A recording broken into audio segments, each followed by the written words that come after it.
true learning has been hidden from us for thousands of years. Now through the Spirit of the Lord, which He had to die on the cross for us to get this knowledge. If you knew the significance of why He went on that cross, man, you'd never look at that the same again. He had to die for us to get this knowledge. That's right. From His Father. And that's how the Lord is gathering His elect, by the word being out and preached out here. And then the ones like yourself, you know, you heard the word. So if you're part of the elect, the Lord, now with the word that you receive, now you'll be sealed. Wisdom, you know, so we're calling out with the word of the Lord, and the Lord is the one doing the sealing. Those people obviously weren't part of the elect because they were scoffing. So it's like the word went like this, you know, just kept bouncing off their ears. That's why they came up the way they did, and then they left. You know, but you're still here listening. You know? Itself says study to show that self approved. You got to study the Bible, but you got to study other books. When I say other books, I mean like the documents, the records, history. It becomes a way of life. It becomes a way of life. Hang around. It's been a long time coming, but I know a change gonna come. Oh, yes it will. Shalawam, shalawam. First off, giving all glory, honor, and praises to YAHAWAH, Bahasham, YAHAWASHI, Bahasham, RAWCHAA, QADASH. Double honor to the apostles and elders of Great Millstone who rule well and teach well. And I say shalom to the hopeful elect and the Akim out there push this word and this truth into sincerity across the four winds in the name of YAHAWAH, Bahasham, YAHAWASHI. Alright? Back at you with another lesson today. And this lesson here is going to be another Bible basic lesson. Alright? Last week, the Bible basic lesson we did proving our Father Yahawah and our big brother YAHAWASHI are both mighty men of color. Alright? This lesson here, we're going to be proving, we're going to break it down into two different videos. Alright? On this one here, we're going to be proving who the true Israelites are based on color. And on next week, we're going to prove who the true Israelites are. Next week, YAHAWASHI puts it on my spirit. We're going to prove who the true Israelites are based on the prophecy and the curses. Alright? So, without further ado, we're going to go ahead and dive into it. But the plan is every week we're going to bring out a Bible basic lesson. All right, the foundational lessons in this truth. All right, so we can keep reiterating those foundations. All right, so without further ado, we're going to go ahead and dive into the scriptures.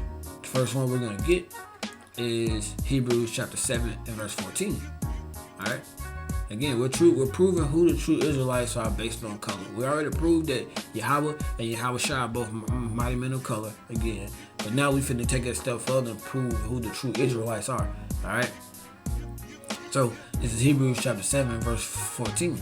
For it is evident that our Lord, YAHAWASHI, sprang out of Judah, for which Moses spoke nothing concerning priesthood. Point is, YAHAWASHI sprung out of the tribe of Judah.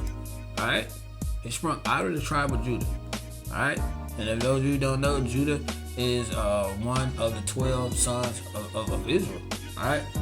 Israel, his name was at first Jacob. It was Abraham, Isaac, and then Jacob. And Jacob's name was changed to Israel. And Israel had 12 sons.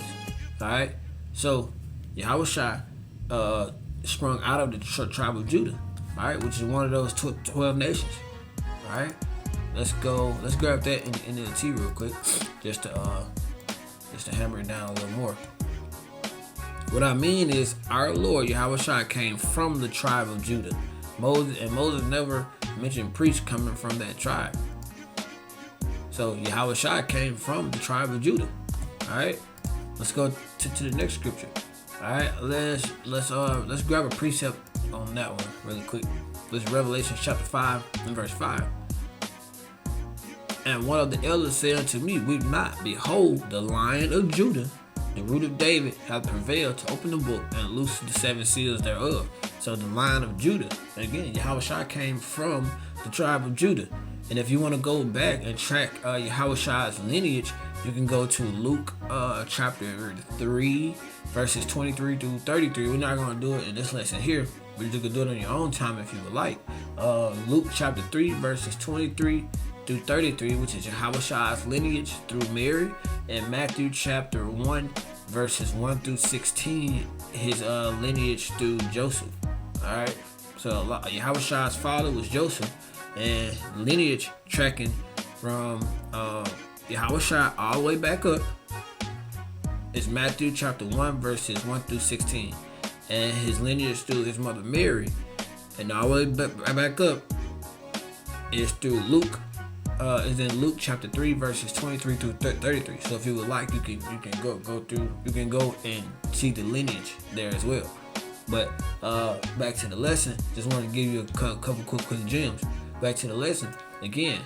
Revelations 5:5. The point is that YAHAWASHI sprang out of the tribe of Judah. He rose up out of the tribe of Judah. All right. Now, what do the Judaism look like? All right, that would be the next question. Let's go to the book of Jeremiah, chapter 14, and verse 2. Jeremiah chapter 14 and verse 2. Judah murmureth, and the gates thereof languish. All right, when it means by the gates thereof languish, this is the gates of the nobles. All right, and the gates of the nobles there was growing weak. All right, they are black unto the ground, and the cry of Jerusalem is gone up. But the point is, they are black unto the ground. What color is the ground? All right, we're not talking about the grass. We're talking about the actual ground. The ground is brown. It's a brown color. And if you know anything about construction or laying a foundation, sometimes the deeper you dig, the darker the ground gets. It gets darker. But the point is, there are brown or a dark brownish color, some color of brown or some color of black. All right, here it says that they are black unto the ground. All right, so they are a dark color. All right, now we know that there are Israel or Jacob, whose name was changed. Israel had 12 sons. So one of them, I'm pretty sure Judah was not the only son that looked like that. You're always gonna. He was a representation of his father. All right, so the Israelites are men of color. The Israelites are nations of color. All 12 nations are colors, are of color. So let me say that right. The true Israelites in the Bible and here today are men and women of color. All right, let me put it like that. Put it in real sensible terms. The true Israelites, before and now, past and present, are of color. All right, and we just proved that to you. YAHAWASHI came out of the tribe of Judah. Judah are black. They are black unto the ground. All right, let's get an account real quick to prove that as well. Let's go back in history. All right, this is going into Moses.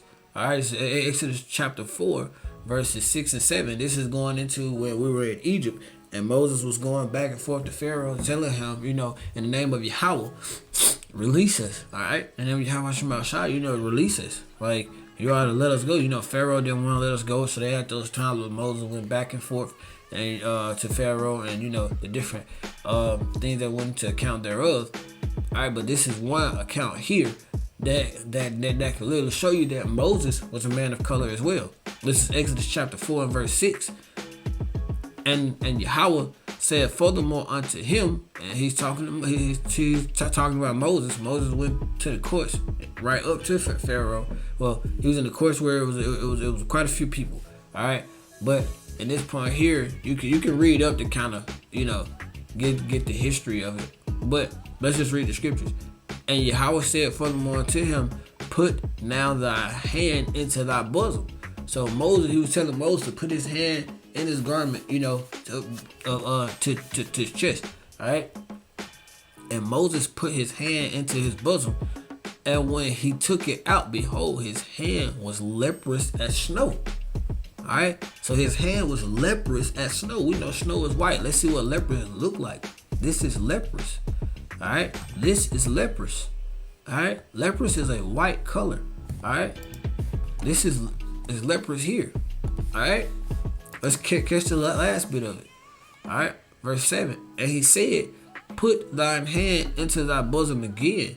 And he put his hand into his bosom again and plucked it out of his bosom, and behold, it was turned again as his other flesh. All right. So if Moses put his hand into his bosom, all right, and it came out leprous as snow, all right, meaning it came out looking like snow, white. It came out this color, his whole hand, All right, and then he put it back in there, and then it came out again, and it was his other flesh. What was his other flesh? It couldn't have been leopards, or it couldn't have been white as snow, because then it wouldn't have, like, you know, it wouldn't have added up. It wouldn't have been any difference. He put his hand in there, it was white. He pulled it out, it was his other flesh. His other flesh was black. All right, his other flesh was black. All right, let's go and get one other account. And this is an account on Moses' sister, Miriam, Numbers chapter 12. All right, you can, let's see. You can read from verse 1. We're just gonna scroll down and get to the point. But quick backstory: Miriam and Aaron spoke against Moses because Moses married an Ethiopian woman. All right, and they spoke against Moses. All right, and basically how punished Miriam for it. All right, let's get it. All right, let's see what we're gonna read at.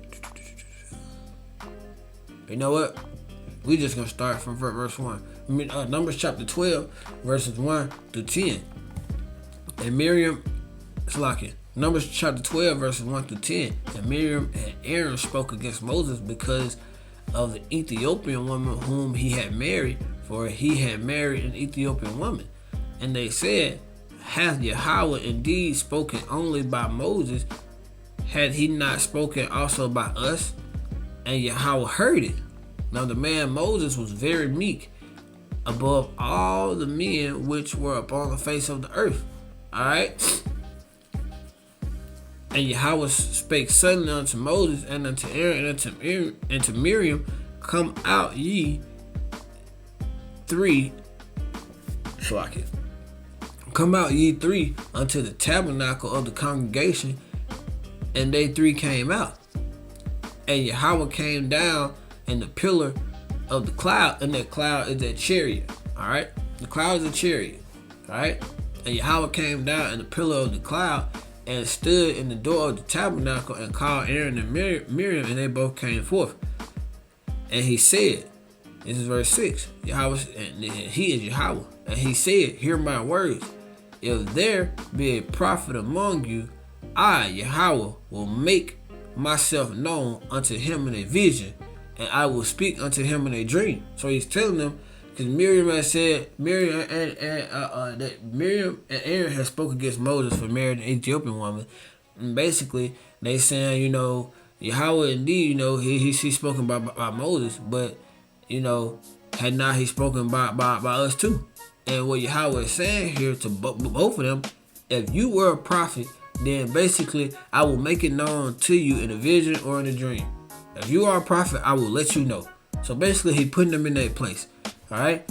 My servant Moses is not so who my servant Moses who is not so, who is faithful in all mine house.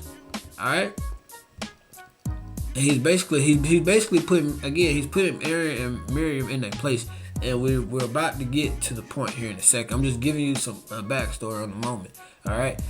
Verse 8, with him, and this is how I'm saying, with Moses, I will speak mouth to mouth, even apparently, and not in dark speeches.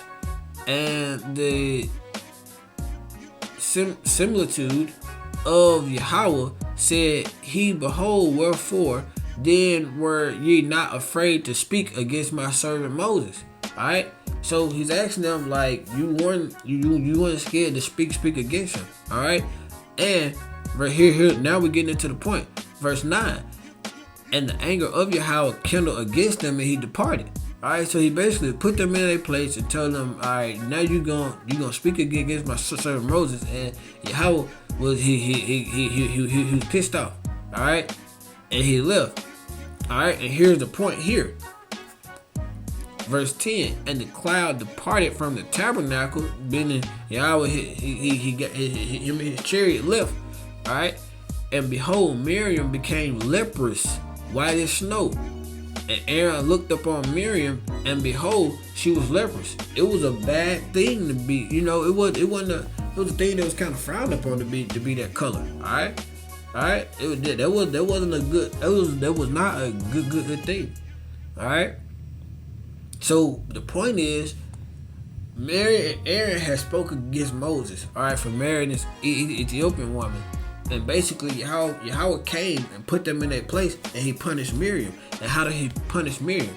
He looked at Miriam, and basically he made Miriam leprous, that white as snow. He made her white. So if she wasn't white, if she wasn't leprous before, or she wasn't white as snow before, what color was she? All right, she was of color. All right, that's Moses' sister. She was of color. All right, so. Also, let's get one more. Exodus chapter 2 and verse 10. Salakia.